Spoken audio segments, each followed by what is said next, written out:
So the traditional school of thought after an injury has been RICE: rest, ice, compression, and elevation. Is this really what you're supposed to do after an injury? Let's talk about it.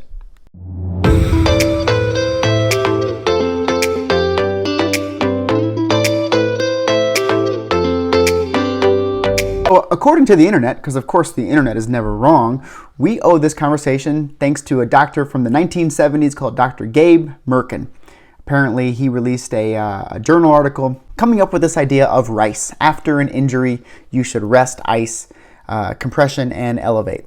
Now, over the last 30, 40 years or so, that idea has actually gotten a lot of attention, and we've looked into it. And there's now been a new acronym called MEAT, supposedly better: mobilization or movement, exercise, analgesics, and then treatment. So which is better? Which one should you use?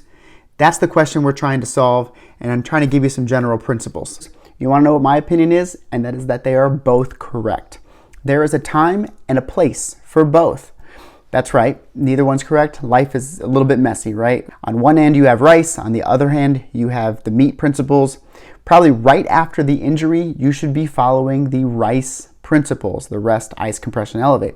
However, sometime within 2 to 72 hours after the injury, you should begin switching over to the more MEAT principles of mobilization, exercise, analgesics, and treatment. I would actually argue that if you're having trouble making that transition, that's when you should be seeking the help or guidance of a professional, of a therapist, of a chiropractor, of a doctor. Most people can do this intuitively. They will do it intuitively.